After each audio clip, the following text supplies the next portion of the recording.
Ocean gate की Titan submarine ने अपना सफर कनाडा के सेंट जॉन पोर्ट से शुरू किया। जिस लोकेशन पे इसको ओशन के अंदर डाइव करना था, ये सेंट जॉन से 700 किलोमीटर दूर नॉर्थ अटलांटिक ओशन में वाक़ है और इसी पॉइंट पर ठंडे पानी के नीचे ओशन की गहराइयों में टाइटैनिक का शिपरेक भी मौजूद है।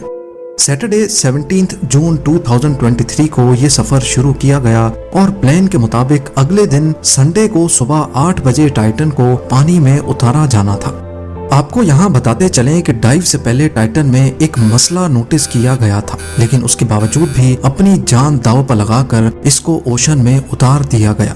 वो क्या मसला था और आखिर पता होने के बावजूद भी ये खतरा क्यों मोल लिया गया। इस सफर में टोटल 5 लोग मौजूद थे, जिसमें एक्शन एविएशन के फाउंडर हार्निश हार्डिंग भी मौजूद थे। इन्होंने जेफ बेजोस के साथ स्पेस में भी ट्रेवल किया था। दूसरे नंबर पे स्टॉकटन रश, जो ओशन गेट के सीईओ भी थे। ये अमेरिकन कंपनी ओशन टूरिज्म के लिए सबमर्सिबल्स फराहम करती है। तीसरे नंबर पे 77 साला पॉल हेनरी थे, जिन्होंने पहले भी टाइटैनिक को विजिट किया था। ये शिपरेक के एक्सपर्ट थे और इनको टाइटैनिक के बिखरे हुए पार्ट्स की काफी जानकारी थी। और आखिर में पाकिस्तानी बिजनेस टाइकून शहजादा दाऊद अपने बेटे सुलेमान के साथ इसी सबमरीन का हिस्सा थे। 17 जून को डाइव करने से पहले हार्निश हार्डिंग ने इंटरनेट पे अपना आखिरी पोस्ट किया था। उनका कहना था कि शदीद सर्द मौसम की वजह से उनकी डाइव डिले हो गई है। कल सुबह को जब थोड़े वक्त के लिए मौसम बेहतर होगा तो हम डाइव कर जाएंगे। ये 5 लोग अपना शौक पूरा करने के लिए मशहूर जमाना टाइटैनिक का मलबा देखने जा रहे थे। 1912 में डूबने के बाद अगले कई सालों तक इसको तलाश करने की कोशिशें जारी रही, लेकिन अटलांटिक ओशन की हार्श कंडीशन के बायस ये काम इतना आसान नहीं था।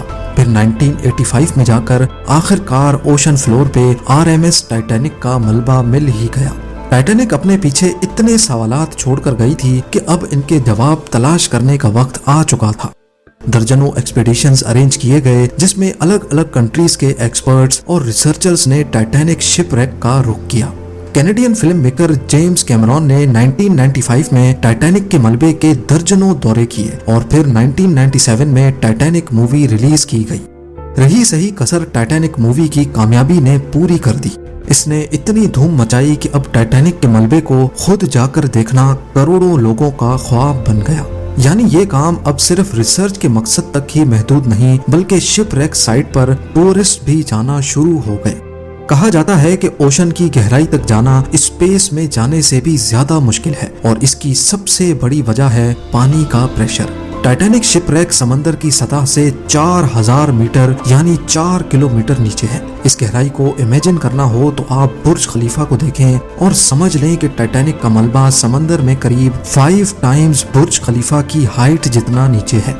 इस गहराई में पानी का प्रेशर 5800 psi होता है। ये उतना ही प्रेशर होगा कि इंसान के पूरे जिस्म पर नहीं, बल्कि सिर्फ 1 स्क्वायर इंच के हिस्से पर एक पूरा हाथी खड़ा कर दिया जाए। तो अब आप अंदाजा लगा लें कि एक सबमरीन में कितने स्क्वायर इंच होंगे और उस पर कितना ज्यादा प्रेशर पड़ता होगा।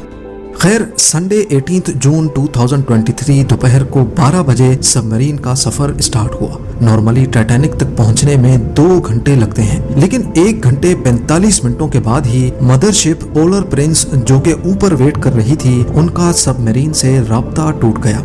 अगर 2 घंटे टाइटैनिक तक पहुंचने में लगने थे तो सिर्फ 15 मिनट पहले राब्ता टूटने का मतलब है कि सबमरीन टाइटैनिक के काफी करीब पहुंच चुकी होगी। समंदर की इस गहराई में सूरज की रोशनी पहुंचना नामुमकिन है और यहाँ हर वक्त इंतहाई सख्त अंधेरा होता है। इतनी गहराई में वायरलेस सिग्नल का टूटना एक नॉर्मल बात होती है, लिहाजा पहले इस बात को ज्यादा सीरियस नहीं लिया गया। ये पूरा ट्रिप टोटल 7 घंटों का था। 12 बजे से लेकर शाम को 7 बजे इनको वापस लौटना था, लेकिन जब शाम 7 बजे तक भी टाइटन से कोई राब्ता ना हुआ और ना ही वो वापस लौटी, तो अब ऊपर खड़ी मदरशिप में मौजूद क्रू के पसीने छूटना शुरू हो गए। Canadian research vessel polar Prince ने टाइटन की तलाश शुरू कर दी। 9:40 पे उन्होंने यूएस कोस्ट गार्ड से राब्ता करके मदद तलब की। अगले दिन मंडे को यूएस और कैनेडियन शिप्स और प्लेन्स ने पूरे एरिया में एक प्रॉपर सर्च ऑपरेशन शुरू कर दिया। उन्होंने सिर्फ समंदर की सतह पर ही नहीं, बल्कि सोनार स्कैनिंग की मदद से पानी के अंदर भी अपनी तलाश जारी रखी। इस एरिया में जो कमर्शियल वेसल्स थी उनको भी ऑर्डर दे दिया गया कि वो अपनी आंखें खुली रखें। अगले 2 दिनों तक ये तलाश जारी रही, लेकिन टाइटन का कोई अता पता ना चल सका। लेकिन फिर एक उम्मीद की किरण नजर आई। वेडनेसडे 21 जून को सुबह 6 बजे सर्च टीम को पानी की गहराइयों में से कुछ आवाजें सुनाई थी। ये आवाजें अंडर वाटर रेडार्स की मदद से सुनी गई थी। फौरन आरओवीज को आवाज की डायरेक्शन में भेजा गया, लेकिन इस बार भी टाइटन की कोई खबर ना मिली। अब टाइटन को हमेशा हमेशा के लिए खो देने का डर बढ़ता जा रहा था, क्योंकि सबमरीन में जितना ऑक्सीजन था वो सिर्फ 96 घंटे या फिर 4 दिनों तक का था, और इस वक्त तक 4 में से 3 दिन गुजर चुके थे। लेकिन यूएस, कनाडा और फ्रांस की सर्च टीम्स ने हिम्मत नहीं हारी। थर्सडे 22 जून को दोपहर 12 बजे आरओवीज को टाइटैनिक के मलबे के पास भेजा गया। वहां पहुंचकर जो देखा गया वो वाकई दिल दहला देने वाला मंजर था। 3:48 PM पर आरओवी जो कि टाइटैनिक के मलबे के पास पहुंच चुकी थी, उसने टाइटन की दुम का एक हिस्सा टाइटैनिक से सिर्फ 1600 फीट दूर पड़ा हुआ देखा। जो देखने गई थी टाइटैनिक के मलबे को, अब उसका मलबा ही पूरी दुनिया में हेडलाइंस बन गया। इसका सिर्फ एक ही मतलब है कि सबमरीन पानी का प्रेशर बर्दाश्त ना कर सकी और समंदर की गहराइयों में ही फट गई। इस खबर ने पूरी दुनिया में जैसे हलचल सी मचा दी। ओशन गेट की सेफ्टी पर कई सवाल खड़े किए जाने लगे। ओशन गेट के सीईओ स्टॉकटन रश, जो कि खुद इस वाक़े में अपनी जान गंवा बैठे हैं, उन्होंने 2021 में कहा था कि वो जानते हैं कि उन्होंने टाइटन को बनाते वक्त कुछ रूल्स तोड़े हैं, क्योंकि उन्होंने टाइटन को स्टील से नहीं बल्कि एविएशन ग्रेड कार्बन फाइबर से बनाया है। पर वो इस इंडस्ट्री में कुछ नई इनोवेशंस करना चाहते थे, तभी स्टील को रिप्लेस करके कार्बन फाइबर का इस्तेमाल किया गया था। पहली बार लॉन्च से पहले टाइटन को 5000 से 10,000 PSI के प्रेशर पे टेस्ट भी किया गया, जिसमें वो पास हो गई थी। पर एक्सपर्ट्स का मानना है कि ओशन के अंदर हजारों किस्म की ताकतें सबमरीन पर पड़ती हैं, जिसमें ना सिर्फ प्रेशर बल्कि पानी का बहाव भी होता है, जो कि लहरों की वजह से पैदा होता है। इसके अलावा अंधेरे की वजह से ये भी हो सकता है कि कोई भारी पत्थर या फिर समंदरी मखलूक सबमरीन से टकराई हो। कुछ भी हो, टाइटन की तबाही की एक वजह तो इसका कार्बन फाइबर का हल था, लेकिन दूसरी वजह इसमें पहले से मौजूद क्रैक्स भी थे। जी हाँ, टाइटन सबमरीन 2019 में कार्ल स्टैनले नामी एक बिजनेसमैन को भी लेके गई थी, और उस वक्त भी उसको ओशन गेट के सीईओ ही ऑपरेट कर रहे थे। कार्ल ने बताया कि उस सफर के दौरान जब वो नीचे जा रहे थे तो उनको टाइटन की बॉडी में से क्रैकिंग की आवाज सुनाई दी थी। One point I was actually even able to drive the submarine towards deeper water by the sound of the cracking getting louder. उस वक्त उन्होंने इस आवाज पर ज्यादा ध्यान नहीं दिया, क्योंकि उनको ओशन गेट के सीईओ, जिन्होंने खुद ये सबमरीन डिजाइन की थी, उन पर पूरा भरोसा था।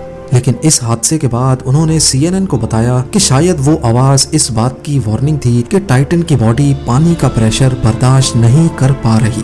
अगर ये बात सच है तो इसमें कोई शक नहीं कि टाइटन की बॉडी में क्रैक्स पड़ना पहले से शुरू हो गए थे। 2018 में ओशन गेट के एक एग्जीक्यूटिव ने टाइटन की कार्बन फाइबर बॉडी के खिलाफ आवाज उठाई थी। उनका कहना था कि ये मसला सबमरीन के फटने से सिर्फ चंद मिली सेकेंड्स पहले पता पड़ेगा, और हकीकत में भी ऐसा ही हुआ। जिस गहराई में टाइटन फटी है, एक्सपर्ट्स का कहना है कि उसको फटने में सिर्फ 0.3 सेकंड्स लगे होंगे।